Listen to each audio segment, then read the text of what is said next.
I'm going to be honest with you, I'm kind of nervous because the gentleman that I'm going to get to sit up on this stage with is someone who has influenced childhoods and generations.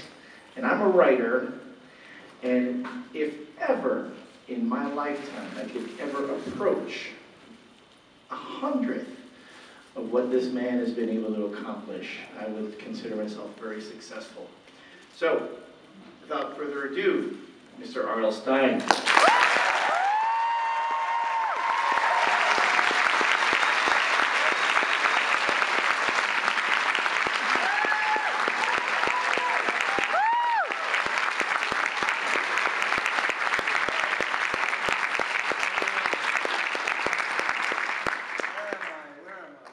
Good question. Now, if you sit right there in the middle, most people can see you. I'm afraid folks here can't see you. Is this working? It should be working. Why were they going ooh and ah? What was that? I don't know what that was. It was essentially a power trip on my side. I thought so. They put me in a room full of... You were cooling down the audience for me. Or heating them up, actually. Working them I up. thought you were cooling them down. I want to say why I'm especially glad to be here today. This is why I'm especially glad. A couple weeks ago, I did a book signing in New York, and a librarian came up to the table and she said, "Can I have my picture taken with you? The kids all think you're dead."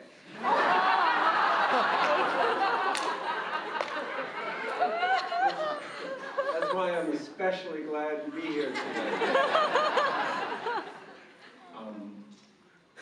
Please don't hold this against you, but I'm dead too. Yeah, I mean, when I got the press release, can you talk to R.L. Stine? I go, but he's dead. No, I'm joking. I knew he was dead. We're off to a great start. Thank you very much. So, what we're going to do kind of a, I know folks have a lot of questions for you here. You have a lot of folks who are fans of yours. I want to get kind of like the more frequently asked questions out of the way. Here's the most frequently asked question. This is what 2/3 of my fan mail sounds like. Exactly. Dear R.L. Stine, my teacher is forcing us to write to an author. And I chose you. Where do you get your ideas? That's every letter. But don't ask me where I get my ideas. Costco? It's an idea. But isn't that the most, I mean, people ask about where you get your ideas, but as a writer, I'm sorry, do you mind if I sat down here? No, it's good. I just feel bad because there's partial view over there. Hold on. Okay, the people here are going to kill me if I break this, but... I could stand up, you know.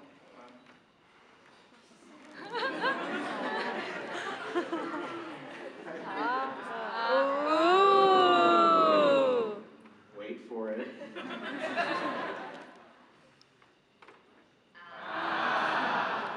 I can't pull this thing. All right. Now they're scaring me. There's a cable here. I can't pull it back much further. So I think that's good. But as a writer, you deal in ideas. And ideas are this ephemeral thing. Anyone who wants to get into writing always wants to ask a prolific writer, you know, how do you mine those ideas? Like, when you get ideas, where are you normally when an idea kind of like pops into your head? Could be anywhere, but I don't start with ideas. I think I work backwards for most authors. Serious answer. I always start with the title. I always have to have I think of a title, and then the title leads me to the idea. So I think most authors get idea and they start working, and later they think of a title. But I can't start unless I have the title. A while ago, I was walking my dog in Riverside Park in New York, and this popped into my head. Little Shop of Hamsters. That's good, right? It's a good title. I thought, that's a great title. Now, how do I make hamsters scary? What do I do? That was the hard part. But it started with this title. And then I thought, well, wait, maybe there's a pet store that only sells hamsters. And maybe they have thousands of them in this big cage. And maybe a kid gets trapped. It wasn't a great book. It was just a great title. But I'm sorry, that's how. the idea of being trapped in a cage full of hamsters freaks me out. And so I would say that 90% of my ideas come from the title first. I can only think of one idea for one book that actually came from real life. How many of you have read The Haunted Mask? You know, oh my goodness. Oh, thank you.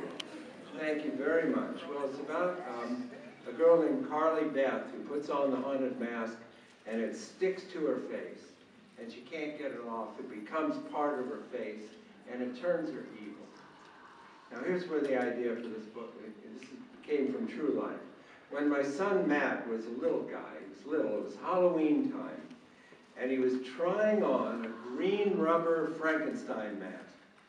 And he pulled it down over his head and he couldn't get it off. I'm watching from the doorway. And he's tugging. I should have helped him, right? I think, what a great idea for a story.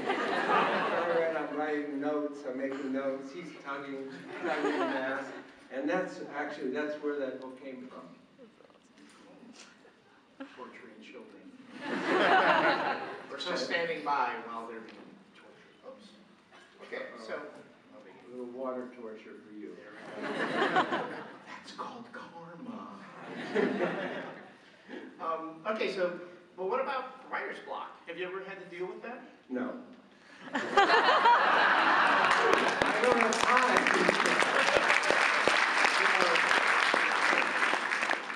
Applause for a one-word answer. I have to try that more often. Yeah, I don't have time for writer's block. At one point, you know, I was writing 12 Goosebumps books a year and 12 Fear Streets a year. I was doing a book every 2 weeks. So there's no time for writer's block. But seriously, I mean, this is a question that kids ask me all the time. And everyone hates my answer. But if you do enough planning first, before you sit down to write, there's no way you can have writer's block. There's no way. I do an outline, a chapter-by-chapter outline of every book I write before I start to write it. And I have the ending, I know the ending, I start with chapter 1, this is what happens in chapter 1, this is how the chapter ends, this is chapter 2, and I do all the thinking first. I do the hard part. That's all the thinking. And so by the time I sit down to write the book, I know everything that's going to happen in the book. I've done the hard part. So then the writing is just easy. There's no way you can have writer's block because it's all planned out. Kids hate that answer. Well, everyone hates to outline, right? Everyone hates it. I can't work without it. I have a friend who wrote teen horror novels, and she was the exact opposite of me. She used to say, I don't want to know what happens when my character turns the corner. I want to be surprised. I couldn't work that way for anything.